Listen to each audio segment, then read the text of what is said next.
Alrighty, welcome to the first episode of the Strength Institute podcast. I've got a good friend of mine here, Dallimore, professional rugby union strength and conditioning coach. Has a Bachelor's of Science in Exercise and Sport Science, a Master's in Strength and Conditioning, and is living and working full-time in Japan with a professional Japanese rugby team. So before we get into it, I'll pass you over to Louis and say welcome to the podcast. Nev, thanks for having me on the first No worries, episode. Mate. Inaugural show. What an honour, thank you. I've been involved in strength and conditioning predominantly with rugby for the last sort of 10 years or so. Had a few different roles, so I was with the Western Force from 2010 to 2015. Beautiful. And then since then I moved to Japan, had an opportunity to go up there. Fantastic. Before we jump into Japan, with the Western Force, what were your roles there? So initially I just started off just in a part-time role just with the Western Force, just doing some sports sciencey, heart rate related things. Sure. That then progressed into a role with the academy, and I became the head of the academy strength and conditioning. So that was all the young guys coming up, sort of post-school, trying to get into anywhere from probably under 15, so they could be 14 years old, and then anywhere through to probably 20, 21, 22 years old. And they're the guys just on the brink trying to make it into the professional squad, or the wider playing squad? Yeah, sure. Yeah. So they were sort of on the fringe of the force. So a big spectrum of athletes there.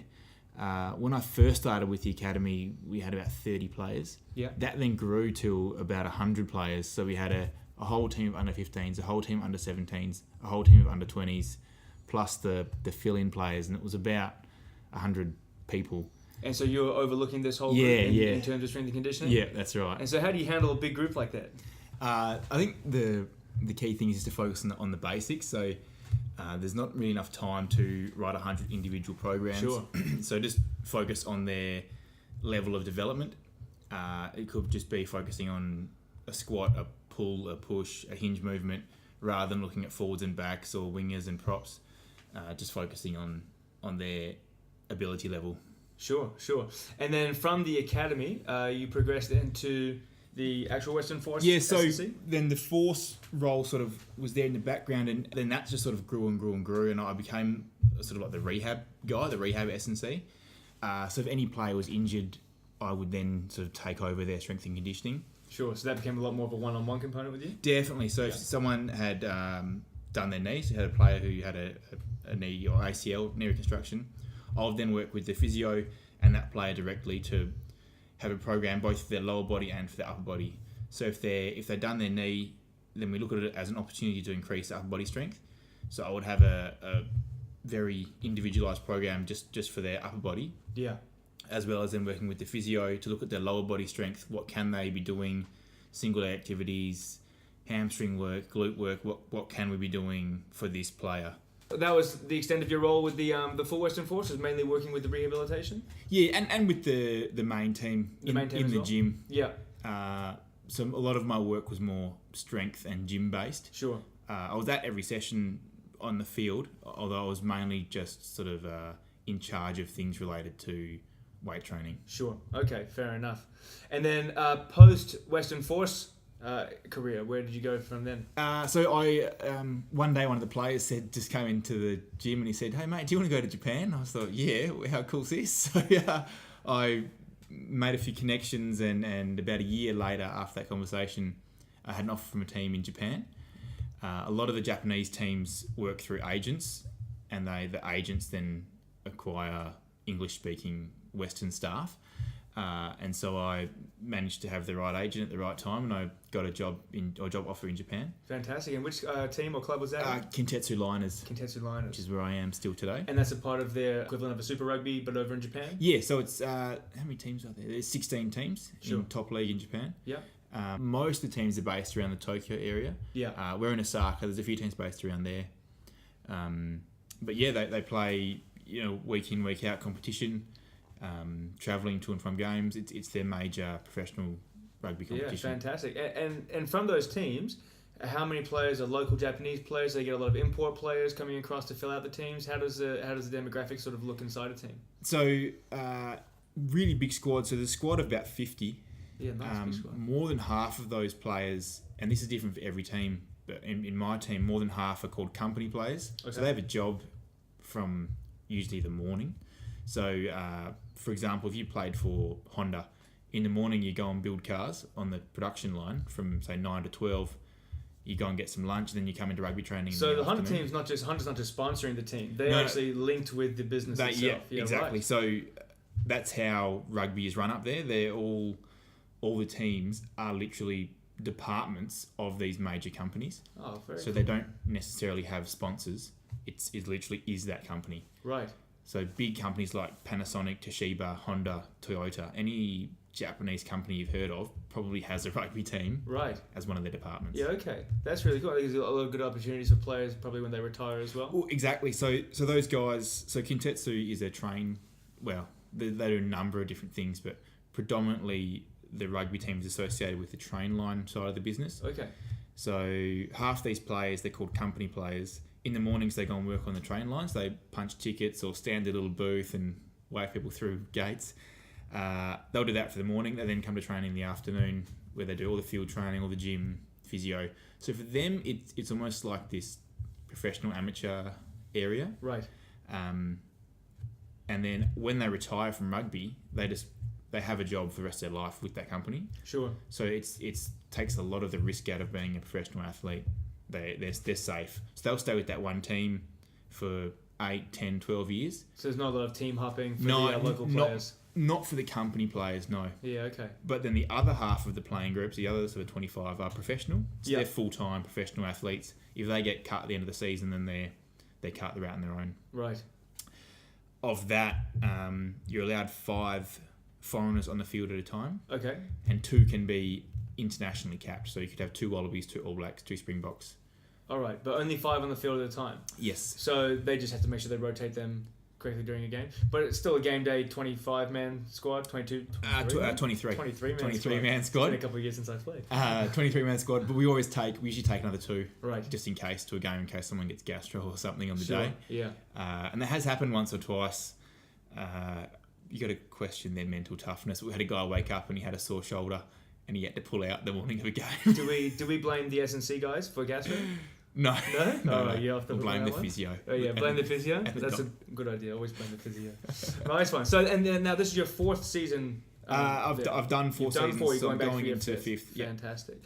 And all right, so we touched on it just before. Injuries happen all the time, especially contact sports like rugby. You're going to get injuries from the junior level all the way through, and you're going to have a huge variety of injuries. So what are the most common injuries you see as a professional strength and conditioning coach, and your job of making sure everyone's performing well but also can stay on the field?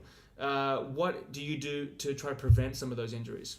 So common injuries, there's probably you'd classify like 2 types. There'd be non-contact, which you don't want to get them. As an S&C guy, you want to avoid non-contact injuries, and they'd probably be deemed as preventable. So more like chronic injuries? Things like doing a hamstring. Like if you just had a winger running by himself on the wing and his hamstring tore, right? That could probably be avoided. Sure. You can't avoid all injuries, but you definitely don't want to have 3 of them in a game because you've probably missed something and done something wrong. Overworked, not warmed up enough. Not prepared. Sure. Either on the gym or the field, they're just not ready to be training at that level or Right. playing at that level.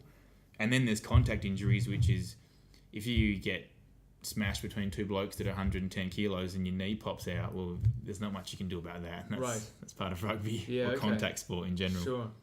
So in terms of prevention, what are the main areas that you are honing in on to sort of enhance prevention of injuries? Yeah, so the common ones we see, definitely in Japan, mainly more lower body. Yeah.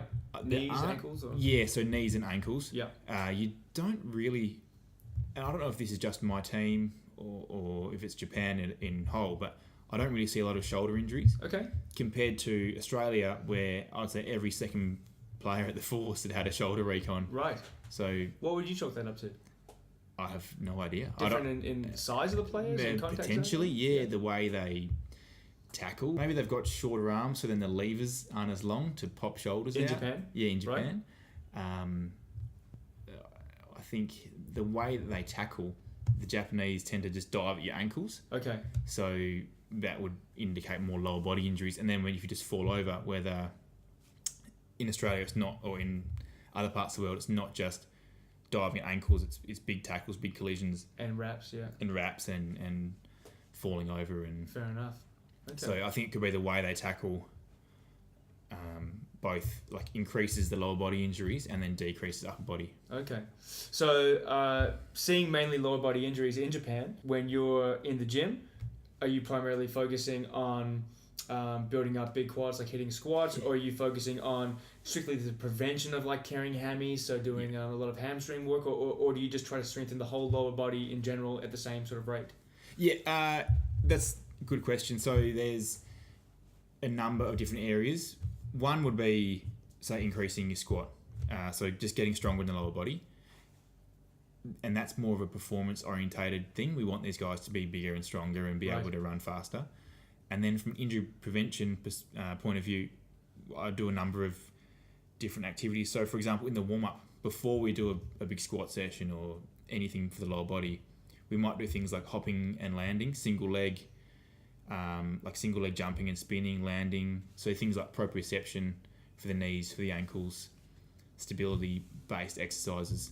These aren't the meat and potatoes of the workout, but we use them as a warm-up or use them as a component throughout a gym session. Sure. To prevent injuries to the lower body. Yeah, okay.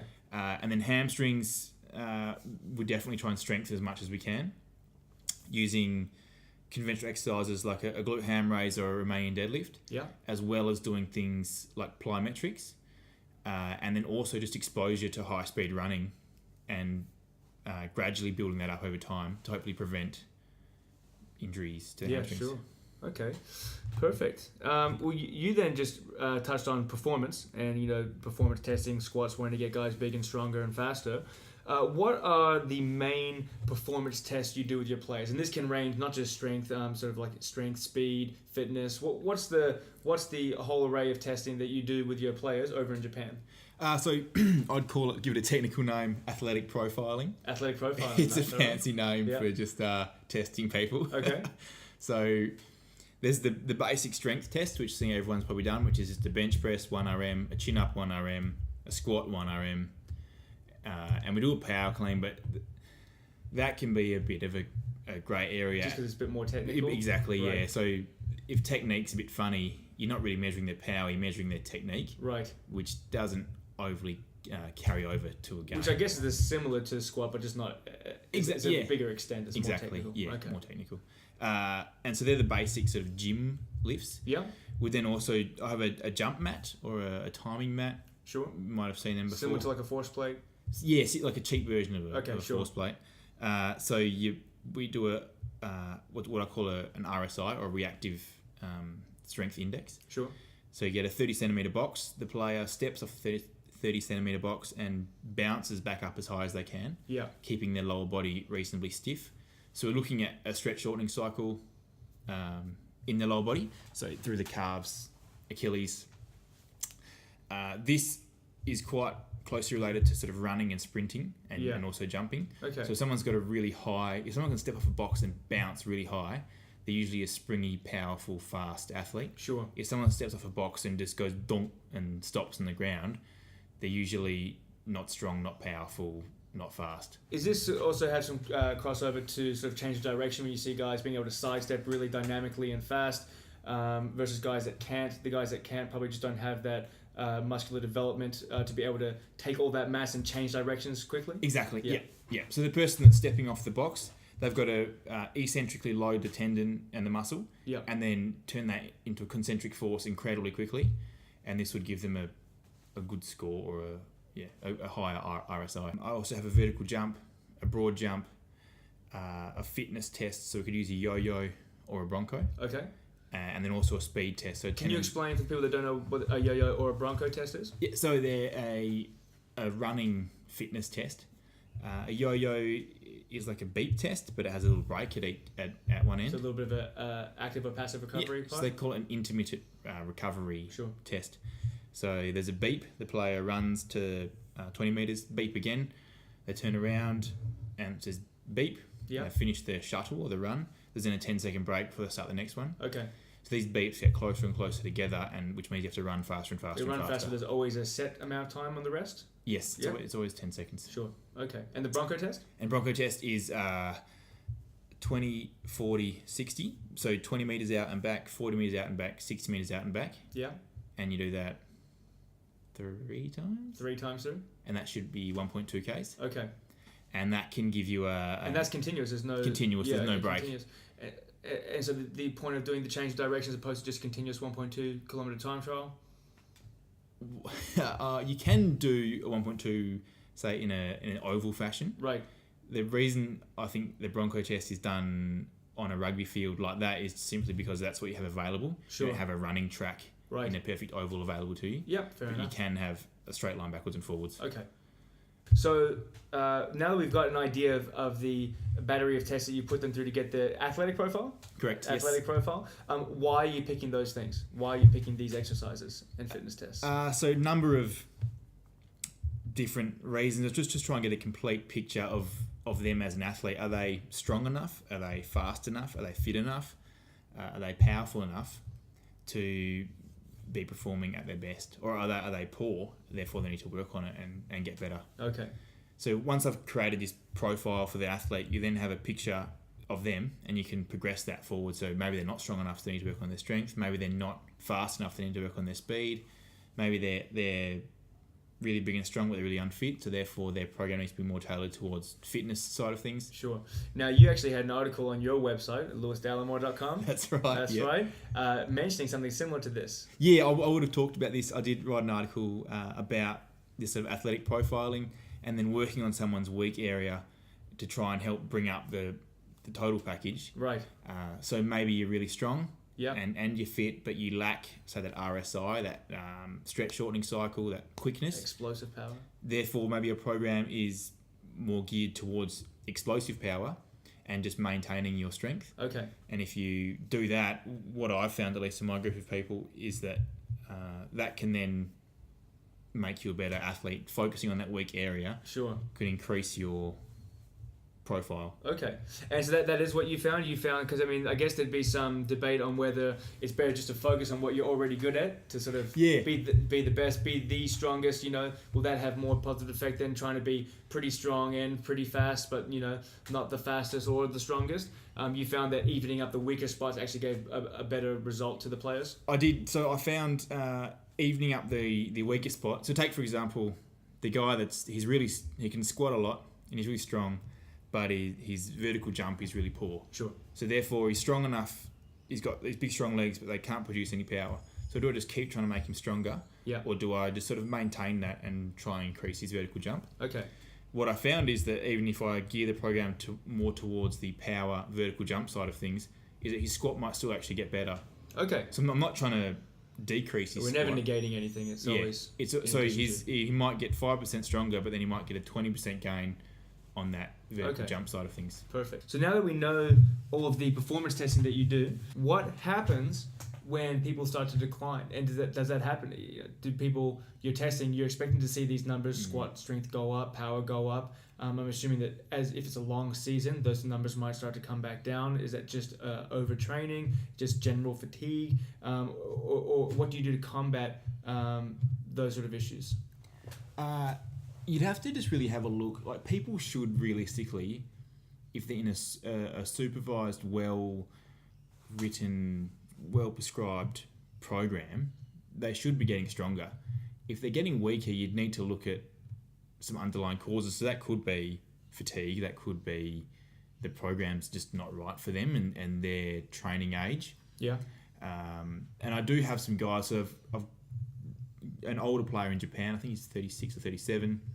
I'm not really trying to get him much stronger. It's more just about maintaining what he's got so that he can play on the field at his best. Sure.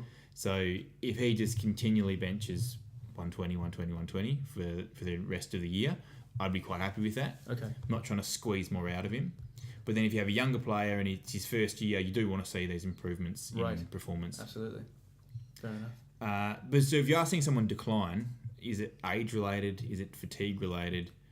So there could be a number. Motivation related. Motivation, exactly. Yeah. Motivation related. And you do get like I'm sure in every profession in the world there are people that are lazy at their jobs, and you do get rugby players that are lazy in the gym and on the field, and sometimes you do see numbers go down, or you expect them to be stronger and they don't get stronger. Yeah. And you do have to question, and sometimes you have to have those hard discussions with the players and say, listen, mate, you're actually not training hard enough. And for example, I had a discussion with a prop. We did these end of season reviews, and luckily that in Japan I have sort of two loose heads who are really, really good, really, really strong, hard-working guys. They don't talk. They just get in the gym. They work. Same on the field. They put in. And then there's a third one who just sort of trickles along and hides behind them and doesn't do much. And his numbers just don't improve ever in any sort of test you want to do: fitness, speed, strength, power. And I had to have a discussion with him and say, listen, mate, like, you're not training hard enough. Compare you to these two. They're really increasing and training very hard, and you don't, and you're just sort of floating along, treading water. Right. Yeah. So motivation, definitely. Motivation, definitely a big one. Yeah. Alrighty, so we've covered injuries, we've covered what performance tests you do to get the athletic profile. And I guess the next, probably the most important thing when it comes to strength and conditioning for a professional rugby team is how they're actually performing, the players are performing on the field. So, again, I'm imagining there's a huge amount of statistics that you can get from a game. What are the main areas that you look at in regards to a player's performance in game? Well, funny you should ask, Nev. So I'm trying to do some research into this area, and hopefully publishing a study in the next few months. Fantastic. On this. In regards to the statistics, what I've been really interested in and looking at is, can any of my S&C statistics, so the strength, the power, the fitness, the speed, does any of that actually correlate with in-game statistics? Right. And I can say, yes, it does. And if things like speed and fitness tend to be more closely related with statistics from the match. So if you're looking at, say, in attack, defenders beaten, line breaks, meters made, you're probably looking at speed. Yeah. And then in defence, you're looking at things like number of tackles made and or attempted tackles. You're looking at fitness. So if someone's fitter, they're probably going to be in the right spot. You may make a tackle, get back off the ground, make another tackle, get back off the ground. And so that sort of common sense. There's still a lot of questions to be answered, questions to be asked and answered. I think what you'll find is that there's a threshold. So if someone already has a 20 yo-yo, taking them to 21 wouldn't increase their statistics in a match. Sure. So I think there would be a threshold that exists. And that sort of does touch back again on building up your weaker points. Someone's already fit. You don't need to work on getting them that little bit fitter, but maybe they need to improve their sprint speed a little bit more. Yeah. Right. So let's say you already bench 180. Is making you bench 185 going to make you better at fending off blokes or busting a tackle? Right. I don't think so. But if you only benched 90 and they take your bench from 90 to 150, you're probably going to be better at pushing people off you. Yeah, without question. Yeah. So I think what I'd like to hopefully answer in the future is does that sort of threshold or top end exist? Where is it? And how does that impact the game and statistics in a match? Right. Okay. And what about other statistics like meters covered in a game? Yeah. So what I'm currently working on is looking at all those, particularly the lower body S&C related things. So the vertical jump, the broad jump, the RSI, your squatting strength. Does that relate to your GPS running in a game? So GPS is a huge part of field sports or sport right, in general. Everyone wears them now. Yeah, that's right. So some main things I look at like total meters covered, high speed meters covered, which is how much sort of high speed running have they done in a game. And that's just a certain kilometers per hour threshold? Yeah, so 5 meters a second is what I look at and above as high speed running. And then also meters per minute.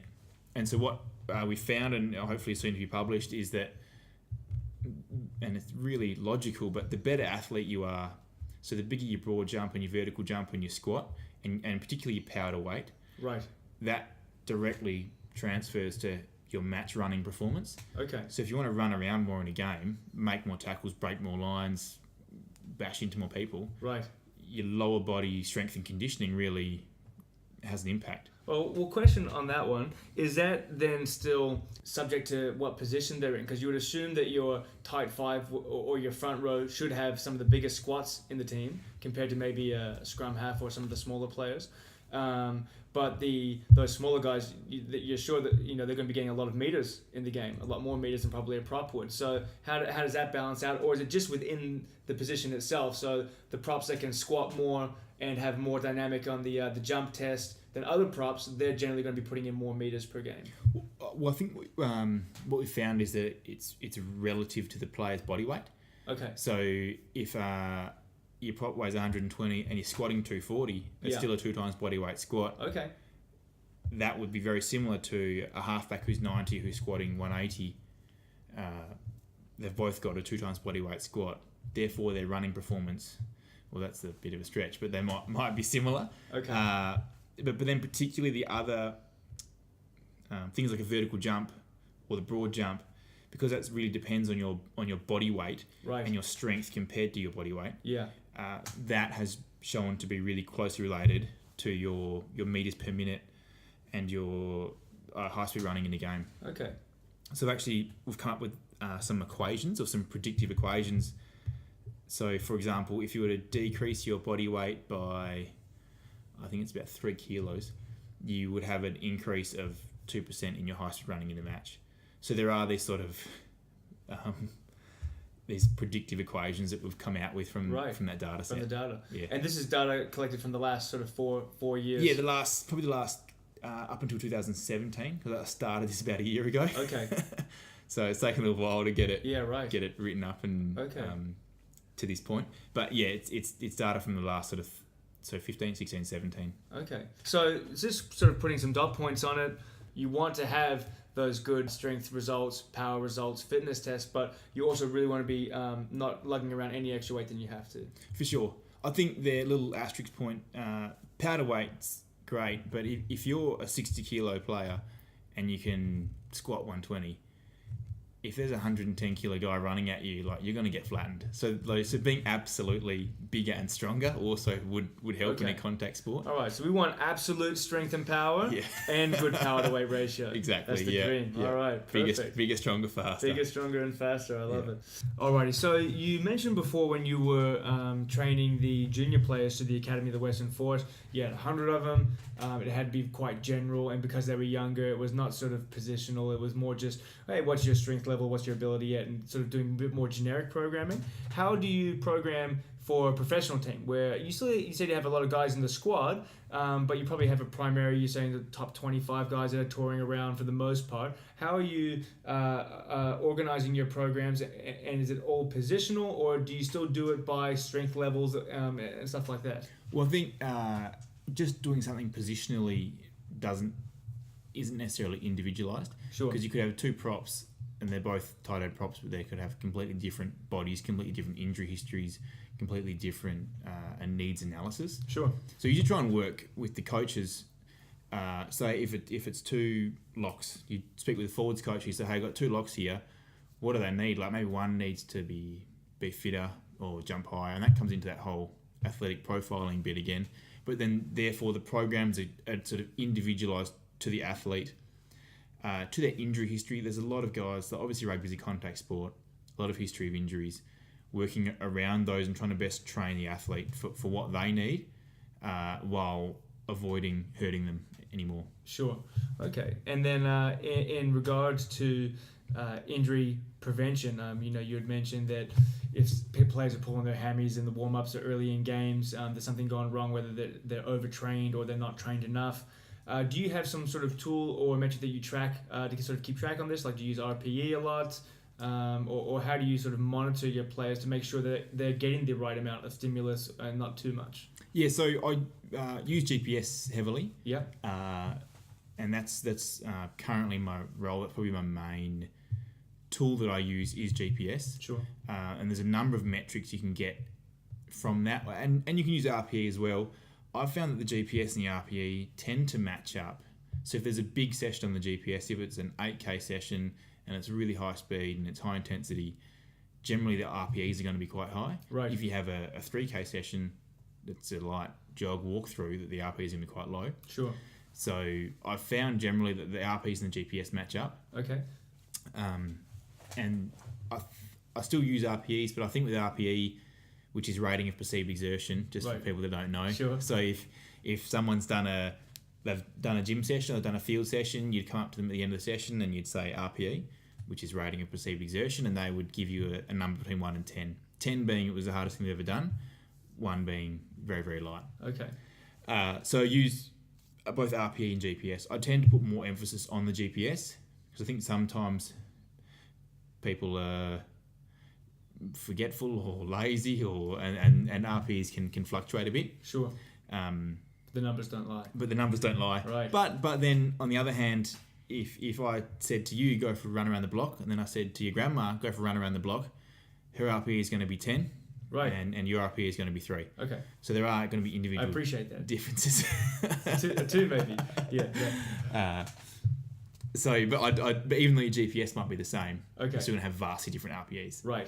But given that the population is professional rugby players, yes. I do put more emphasis on the GPS. Okay. The main metric I look at is called acute to chronic ratio. Okay. So if I take a 4-week average of how much you've done, and that's going to be your baseline, that's going to be neutral, it's going to be the 4-week average. If you go well above that or well below that, now you're looking at undertraining and overtraining. Now, what is well above, well below? 15%, 20%? Well, it's going to be like 130%. It's going to be overdone. Yeah. And this is research done by Tim Gabbett. Okay. Not by myself. Hopefully apply it. So we look at this acute to chronic ratio and try and keep them in this happy zone of between sort of 0.8 and 1.3 or 80%. So if 80% of the base workload. Yeah, 80% of the base workload or 130%. Okay. So if players are going to be going above that, so let's say for example you've had 4 weeks of solid training and then the boys we go on camp, and this happened last year for me. We go on camp and the coaches said we're gonna smash them on camp. We're gonna be training 3 times a day. We're gonna be getting up at 6 a.m. and running around the building, and you think, oh my god. And so I did these predictive loads, and I said to them, look, the acute to chronic ratio is going to be like 1.7, 1.8. Wow. Like we're really going to be risking injuries. Unnecessary injuries. Yeah. Those injuries are probably going to come from hamstrings, calves, these soft tissue preventable injuries. Yeah. Groin strains. And I told them, I actually said, like, this is probably what's going to happen. Well, we went ahead with it anyway. They went ahead with the training, and we played a game midway through camp, and we got beaten about 90-5. Oh wow! And I think in that game we might have had 4 concussions. 4 concussions? Yeah, which is huge. You shouldn't really be. No. And I think my guess would be that they're fatigued, very tired, not fast enough to get into the right position. They're just diving at tackles, desperately trying to make these tackles and getting their heads knocked. Right. After that, things were changed, and they actually listened to me, and training load was modified. Yeah, okay. But so acute to chronic ratio will be the main metric I look at. Okay. Trying to monitor their fatigue and their performance, so making sure they're training enough to get fitter and stay fit. Okay. But not training too much to get injured, overtraining and injuries. Right. You actually mentioned concussions, which is something that I wanted to talk to you about, which was a lot of people say unavoidable injuries, concussions and contusions, stuff like that. Now, what's your opinion on that? You see a lot of people talking about having really strong necks, traps to be able to support their head to prevent concussion. Do you specifically train that, especially with front rowers that are, using that their neck muscles a lot in the scrums? So we do specifically train the neck, isometrically, eccentrically, concentrically, rotation, all different angles, try and get the neck and traps as strong as possible, particularly for the front rowers. Right. The forwards coach I worked with used to tell me that the head is a weapon and the neck is a weapon, and use your head in the scrum, and he'd get in there and wiggle his head around and bash into people. And so definitely training the neck, very important. All right.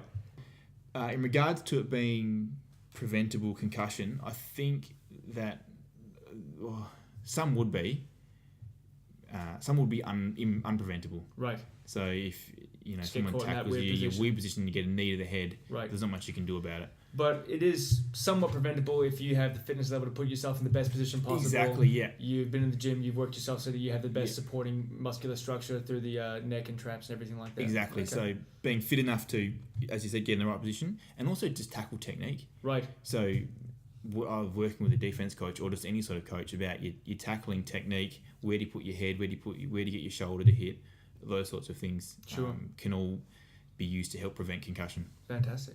All right. And I guess we'll just finish on one note here is if you had any advice for younger players who are looking to step up their game to try to break into that next level, what should be their key focus in terms of strength and conditioning?